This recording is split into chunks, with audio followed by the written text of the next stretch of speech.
Good morning, students. How are you all? I hope you are safe and healthy at home. Welcome to second standard maths class. Students, Unit 7 ನ Day 18, Day 19 and revision classನ already ನೀವು Lead School at Home online classಲ್ಲಿ watch ಮಾಡಿದ್ದೀರಾ. Isn't it, children?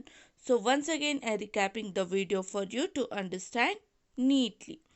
First we start from the day 18 ಅಂತಂದರೆ Monday ಕ್ಲಾಸಲ್ಲಿ ಏನು ಕಲ್ತಿದ್ದೀರಾ ಅಂತ ಹೇಳಿಬಿಟ್ಟು ನೋಡೋಣ ಮಕ್ಕಳ. In Monday class the topic is how to read the time.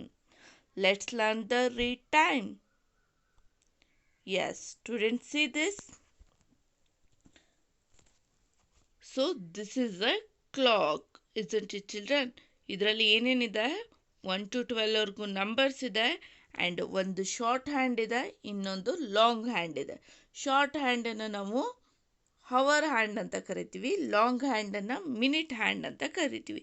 ಹಾಗಾದರೆ ಸ್ಟೆಪ್ 1ಅಲ್ಲಿ ಟೈಮ್ ರೀಡ್ ಮಾಡೋದಕ್ಕೆ ಏನು ಮಾಡಬೇಕು ಅಂತ ಹೇಳಿಬಿಟ್ಟು ಕೊಟ್ಟಿದ್ದಾರೆ. Read the numbers that the short hand is pointing to. So short hand ಯಾವ ನಂಬರ್ನ ಪಾಯಿಂಟ್ ಮಾಡ್ತಾ ಇದೆ ಅಬ್ಸರ್ವ್ ಮಾಡಿ. ಸೊ ಆ ನಂಬರ್ನ ರೀಡ್ ಮಾಡಬೇಕಂತೆ. So short hand is pointing at 9. So ಯಾವ ನಂಬರ್ ತೋರಿಸ್ತಾ ಇದೆ ಶಾರ್ಟ್ ಹ್ಯಾಂಡ್? 9ಅನ್ನು ತೋರಿಸಿದೆ. ಆ್ಯಂಡ್ ಸ್ಟೆಪ್ 2 ಏನು ಮಾಡಬೇಕು ಅಂತಂದರೆ, see if the long hand is pointing at 12. ಇಲ್ಲಿ ನೋಡಿ ಮಕ್ಕಳ, ಲಾಂಗ್ ಹ್ಯಾಂಡ್ ಯಾವ ನಂಬರ್ ತೋರಿಸ್ತಾ ಇದೆ? 12 ನಂಬರ್ನ ತೋರಿಸ್ತಾ ಇದೆ. isn't it, children? So long hand is pointing at 12. Then read the time. What is the time? Yes, when the short hand points towards the number and the minute hand points at 12, then it is a how much time? Yes, it is the time is 9 o'clock. Understood, students?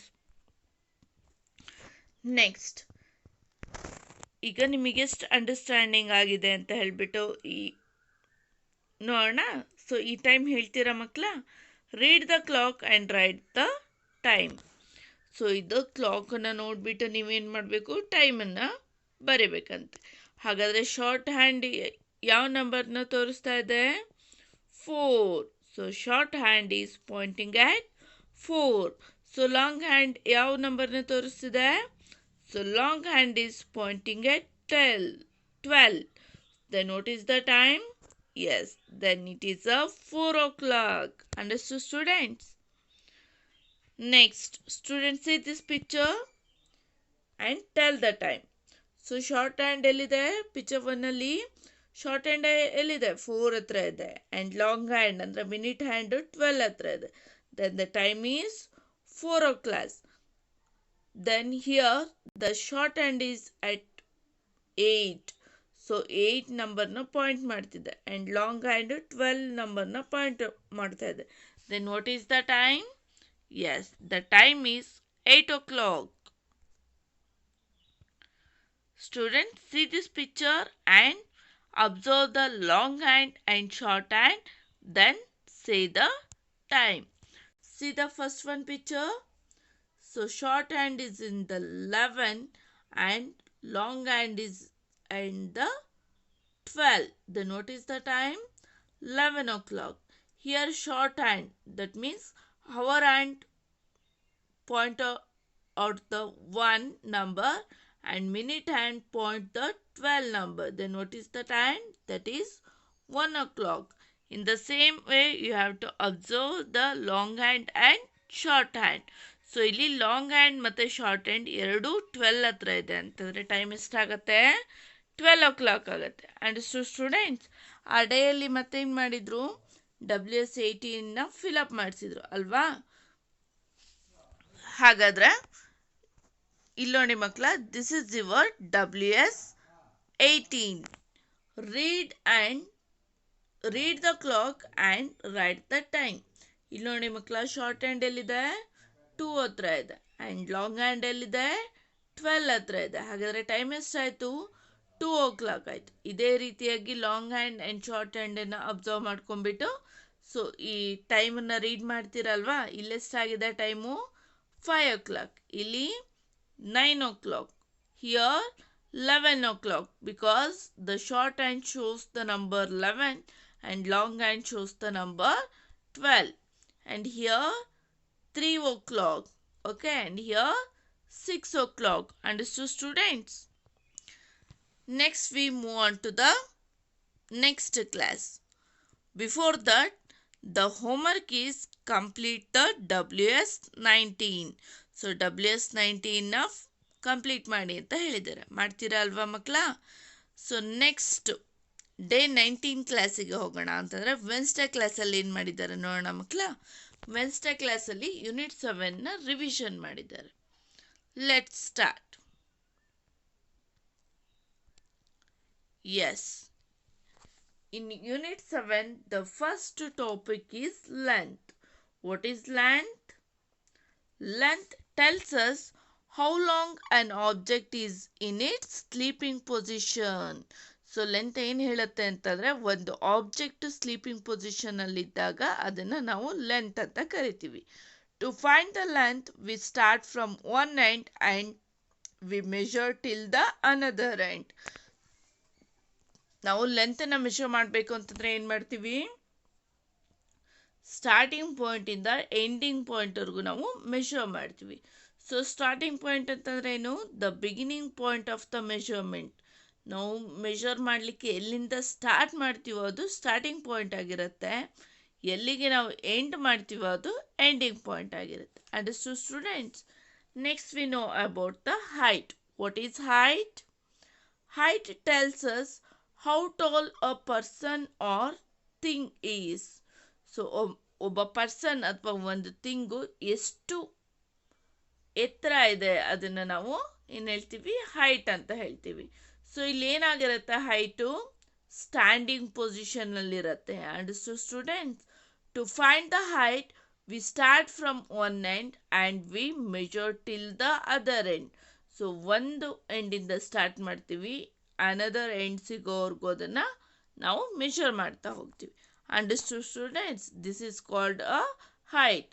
When a thing or person is in the standing position is called a height. Understood students? Next we know about the non-uniform units. Non-uniform units are measuring units which are different for everyone. So ಈ ನಾನ್ uniform ಯೂನಿಟ್ಸಿಂದ ನಾವು measure ಮಾಡಿದಾಗ ಪ್ರತಿಯೊಬ್ಬರಿಗೂ ಕೂಡ different answer ಸಿಗತ್ತೆ. ಏಕಂತಂದರೆ ಅದು ಪ್ರತಿಯೊಬ್ಬರಿಗೂ ಕೂಡ ಡಿಫ್ರೆಂಟಾಗಿ ಹ್ಯಾಂಡ್ ಸ್ಪ್ಯಾನ್ ಆಗಿರ್ಬೋದು, ಫಿಂಗರ್ ಆಗಿರ್ಬೋದು, ಫೂಟ್ ಆಗಿರ್ಬೋದು, ಪೇಸಸ್ ಆಗಿರ್ಬೋದು, ಪ್ರತಿಯೊಬ್ಬರಲ್ಲೂ ಡಿಫ್ರೆಂಟ್ ಸೈಜ್ ಇರುತ್ತೆ. ಹಾಗಾಗಿ ಡಿಫ್ರೆಂಟ್ ಆನ್ಸರ್ ಸಿಗುತ್ತೆ. First one is finger length.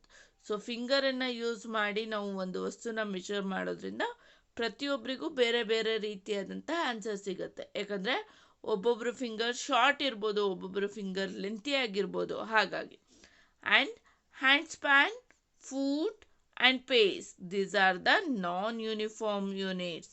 So ಈ ಮೆಷರ್ಮೆಂಟ್ ಇಟ್ಕೊಂಡು ಯಾವುದೇ ಒಬ್ಬ ವ್ಯಕ್ತಿ ಡಿಫ್ರೆಂಟ್ ಥಿಂಗನ್ನು ಮೆಷರ್ ಮಾಡಿದಾಗ ಒಬ್ಬೊಬ್ಬರಿಗೂ ಕೂಡ ಡಿಫ್ರೆಂಟ್ ಆನ್ಸರ್ ಸಿಗುತ್ತೆ. ಯಾಕಂದರೆ ಈ ಮೆಷರ್ಮೆಂಟು ಯೂನಿಫಾರ್ಮ್ ಆಗಿರಲ್ಲ. ಆದ್ದರಿಂದ ಇದಕ್ಕೆ ಏನಂತ ಹೇಳ್ತಾರೆ?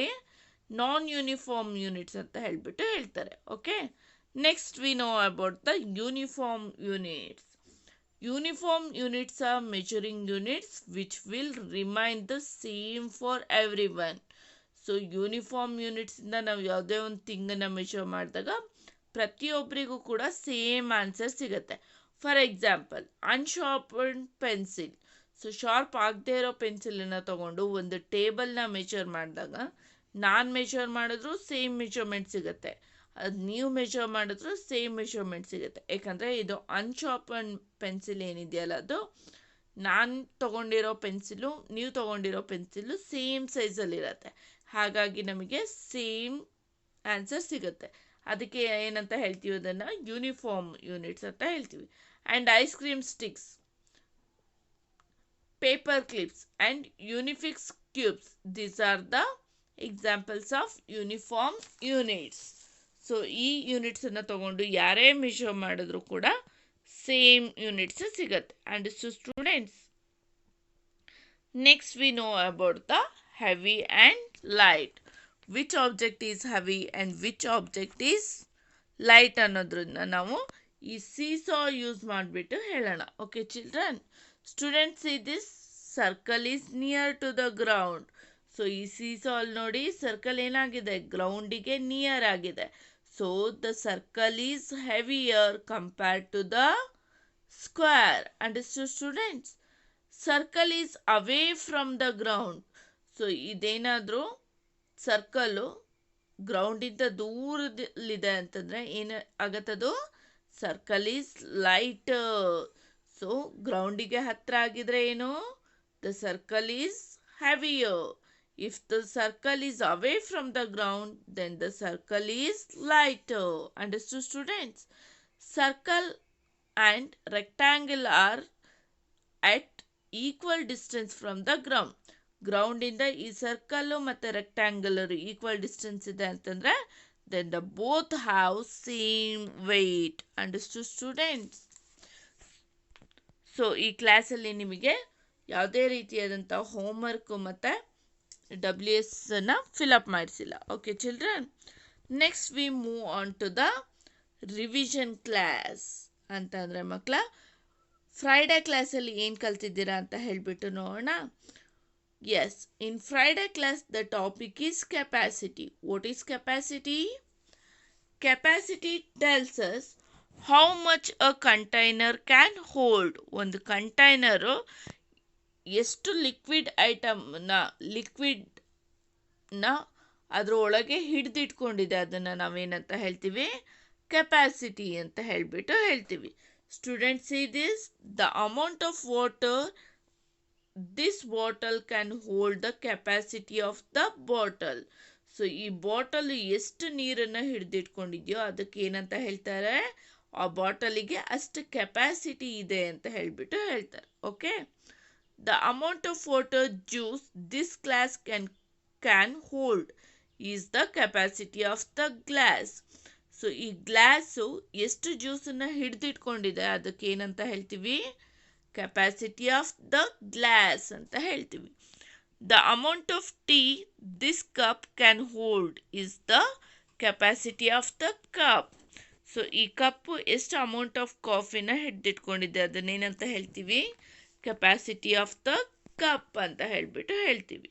Okay children, bigger the container has more capacity. So container big ಆಗ್ತಾ ಹೋದಂಗೂ ಏನಾಗ್ತಾ ಹೋಗುತ್ತೆ, ಕೆಪಾಸಿಟಿ ಮೋರ್ ಆಗ್ತಾ ಹೋಗುತ್ತೆ. If the container is smaller then it has a less capacity. So bucket has more capacity compared to a glass. Understood? Because the bucket is bigger, the glass is smaller. Understood students? So the bucket has more capacity than the glass. Okay. Next, students, see this picture. This is a cup and this is bottle. So cup is smaller compared to a bottle. The bottle is bigger compared to a cup. Understood students? So the cup is smaller, so it can hold a lesser capacity of water or something. So bottle is bigger, then it hold a more capacity.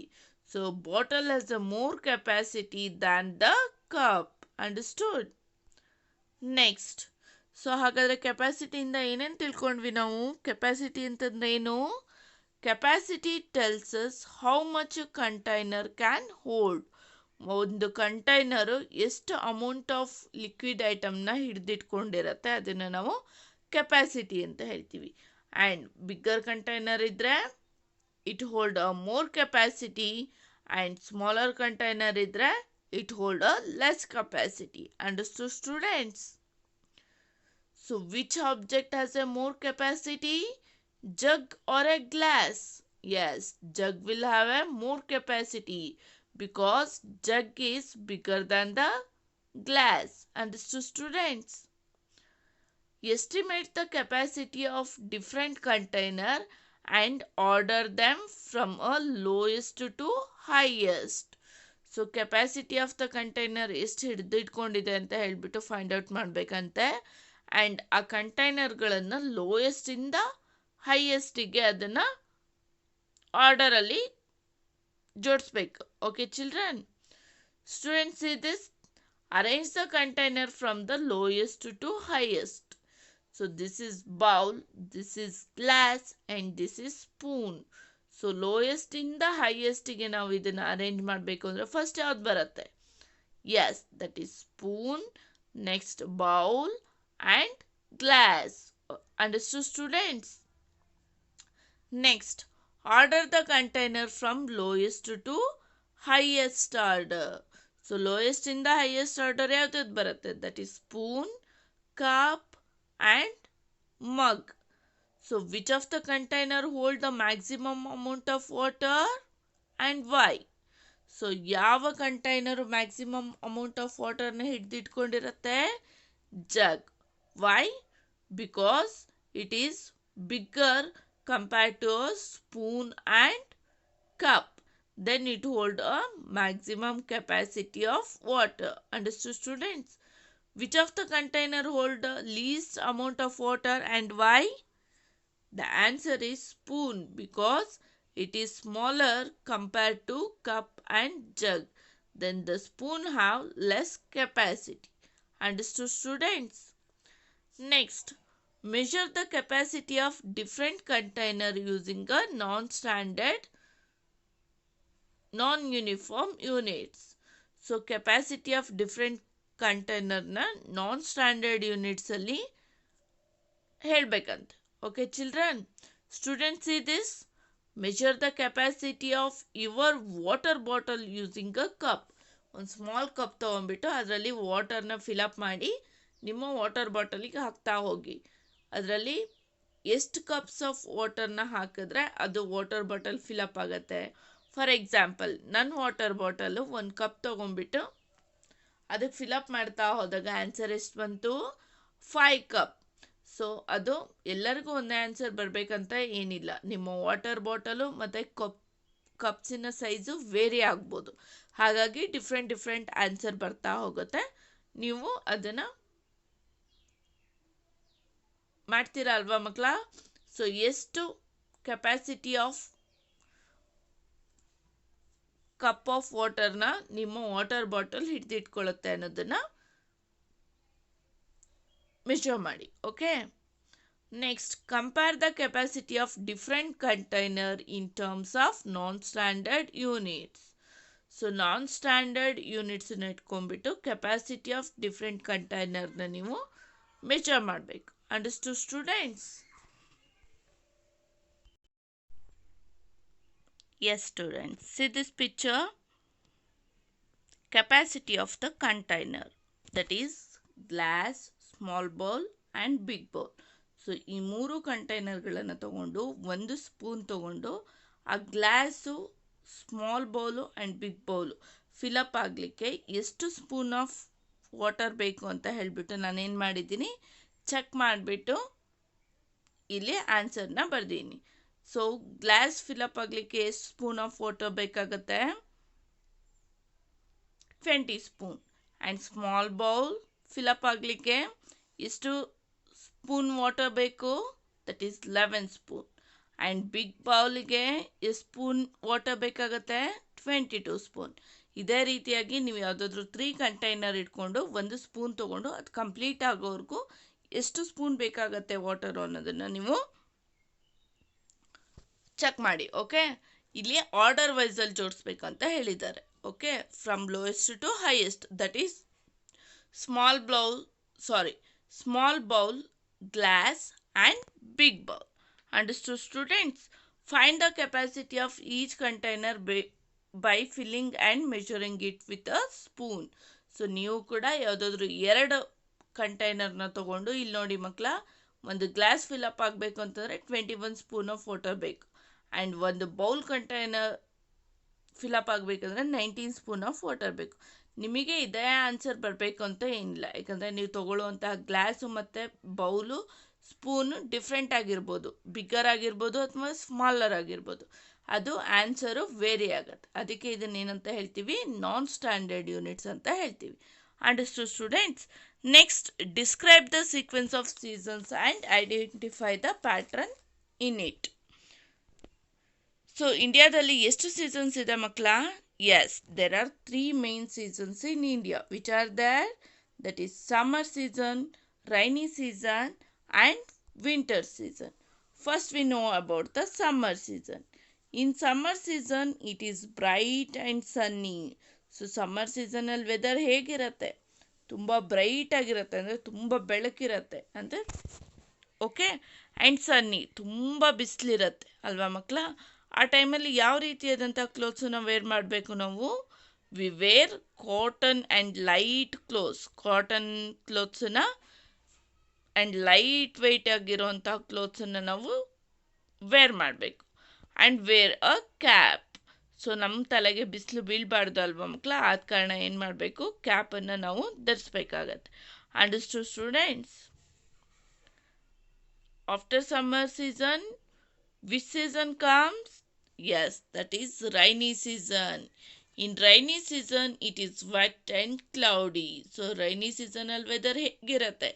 Cloudy ಅಂತಂದರೆ ಮೋಡದ ವಾತಾವರಣ ಇರುತ್ತೆ. And vet ಅಂತಂದರೆ ಮಳೆ ಬಂದುಬಿಟ್ಟು ಭೂಮಿಯೆಲ್ಲ ಏನಾಗಿರುತ್ತೆ? ಹಸಿ ಹಸಿ ಆಗಿರುತ್ತೆ. ಆ ಟೈಮಲ್ಲಿ ನಾವು ಯಾವ ರೀತಿಯಾದಂತಹ ಕ್ಲೋತ್ಸನ್ನು ಧರಿಸ್ಬೇಕು? Yes, that we wear a rain coat. So rain ಕೋಟನ್ನು ನಾವು ಧರಿಸ್ಬೇಕಾಗತ್ತೆ, ಯಾಕಂದರೆ ಮಳೆಯಲ್ಲಿ ನೆನಿಬಾರ್ದು ಅನ್ನೋ ಉದ್ದೇಶಕ್ಕೆ. And carry an umbrella. Rain coat ಧರಿಸ್ತಾ ಇದ್ರೆ ಏನಾಗಬೇಕು? ಒಂದು ಅಂಬ್ರೆಲಾನಾದರೂ ಹಿಡ್ಕೊಂಡು ಹೊರಗಡೆ ಹೋಗಬೇಕಾಗತ್ತೆ. ಇಲ್ಲಾಂತಂದರೆ ಮಳೆಯಲ್ಲಿ ನೆಂದು ನಾವು ಹುಷಾರಿಲ್ಲದೆ ಇರೋ ಹಾಗೆ ಆಗತ್ತೆ. Understood?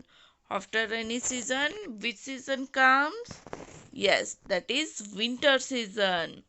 In winter season it is cold and windy. So winter ಸೀಸನ್ನಲ್ಲಿ ಏನಾಗಿರುತ್ತೆ? ತುಂಬ ಚಳಿ ಇರುತ್ತೆ ಮತ್ತು ಗಾಳಿ ಕೂಡ ಇರುತ್ತೆ.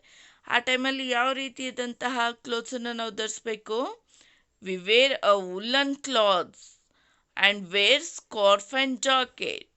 ಸೊ ವುಲ್ಲನ್ ಕ್ಲಾತನ್ನು ಧರಿಸ್ಬೇಕಾಗತ್ತೆ ಮತ್ತು ನಾವು ಸ್ಕಾರ್ಫನ್ನು ಕೂಡ ಹಾಕಬೇಕಾಗತ್ತೆ, ಯಾಕಂದರೆ ತುಂಬ ಚಳಿ ಇರುತ್ತಲ್ವಾ?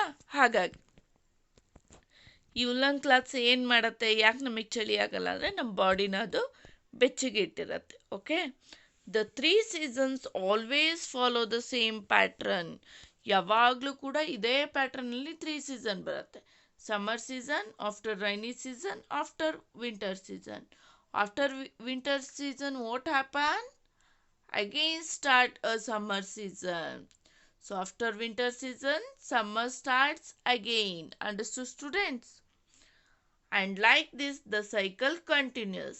ಇದೇ ರೀತಿಯಾಗಿ ಏನಾಗುತ್ತೆ? ಸೈಕಲ್ಲು ಕಂಟಿನ್ಯೂ ಆಗ್ತಾ ಹೋಗುತ್ತೆ. Summer season, after rainy season, after winter season, again summer season, rainy season and winter season. So ಇದೇ ರೀತಿಯಾಗಿ ಸೈಕಲ್ಲು ಕಂಟಿನ್ಯೂ ಆಗ್ತಾ ಹೋಗುತ್ತೆ. Understood students? Next, describe the relationship between small and big hand and the face of a clock. So clock ಬಗ್ಗೆ already ತಿಳ್ಕೊಂಡಿದ್ದೀವಿ ಅಲ್ವಾ ನಾವು? ಇನ್ನೊಂದ್ಸಲ short ಆಗಿ ಇದನ್ನು ರಿವೈಸ್ ಮಾಡೋಣ ಮಕ್ಕಳ. ಸೊ ಕ್ಲಾಕಲ್ಲಿ ಯಾವುದಿರುತ್ತೆ? ಎಸ್, ನಂಬರ್ಸ್ ಇರುತ್ತೆ, ಶಾರ್ಟ್ ಹ್ಯಾಂಡ್ ಇರುತ್ತೆ ಆ್ಯಂಡ್ ಬಿಗ್ ಹ್ಯಾಂಡ್ ಇರುತ್ತೆ. The clock has 3 hands. ಕೆಲವೊಂದಕ್ಕೆ 3 ಹ್ಯಾಂಡ್ಸ್ ಇರುತ್ತೆ. ಯಾವುದದು? 1 hand is continuously moving. So 1 hand ಏನಾಗಿರುತ್ತೆ? ಕಂಟಿನ್ಯೂಸ್ ಆಗಿ ಮೂವ್ ಆಗ್ತಾ ಇರುತ್ತೆ. ಅದನ್ನು ನಾವೇನಂತ ಹೇಳ್ತೀವಿ? ಮಿನಿಟ್ ಹ್ಯಾಂಡ್ ಅಂತ ಹೇಳ್ತೀವಿ. So we will leave that. ಅದನ್ನು ಅಷ್ಟು ನಾವು ಗಣನೆಗೆ ತೊಗೊಳಲ್ಲ, ಬಿಟ್ಟಾಕ್ಬಿಡ್ತೀವಿ. We are now left with 2 other hand. 1 hand is short and another hand is long. So ಒಂದು ಹ್ಯಾಂಡು ಶಾರ್ಟ್ ಆಗಿರುತ್ತೆ, ಇನ್ನೊಂದು ಹ್ಯಾಂಡು ಲಾಂಗ್ ಆಗಿರುತ್ತೆ. ಸೊ ಶಾರ್ಟ್ ಹ್ಯಾಂಡಿಗೆ ಏನಂತ ಹೇಳ್ತೀವಿ ನಾವು? ಹವರ್ ಹ್ಯಾಂಡ್ ಅಂತೀವಿ. ಲಾಂಗ್ ಹ್ಯಾಂಡಿಗೆ ಮಿನಿಟ್ ಹ್ಯಾಂಡ್ ಅಂತ ಹೇಳ್ತೀವಿ.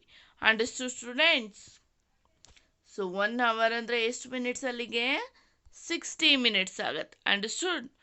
ಸೊ ಈ ಕ್ವಶನ್ಸಿಗೆ ಆನ್ಸರ್ ಮಾಡಿ ಮಕ್ಕಳ. What is the long hand of the clock called? ಕ್ಲಾಕಲ್ಲಿರುವಂಥ ಲಾಂಗ್ ಹ್ಯಾಂಡಿಗೆ ಏನಂತ ಹೇಳ್ತೀವಿ ನಾವು? ಮಿನಿಟ್ ಹ್ಯಾಂಡ್ ಅಂತ ಹೇಳ್ತೀವಿ. What is the short hand of the clock called?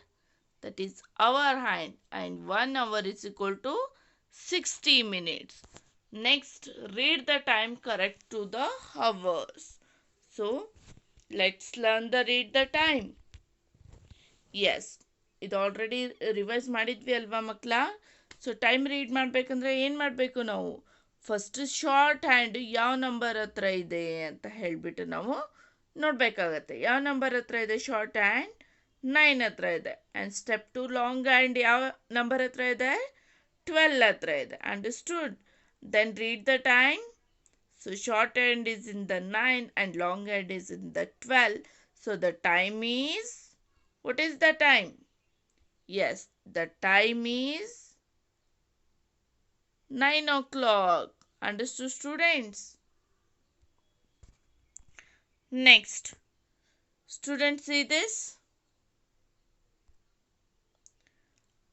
Tell the time. ಇಲ್ಲಿ ನೋಡಿ, ಲಾಂಗ್ ಹ್ಯಾಂಡ್ 12 ಹತ್ರ ಇದೆ, ಶಾರ್ಟ್ ಹ್ಯಾಂಡ್ 11 ಹತ್ರ ಇದೆ. Then the time is 11 o'clock.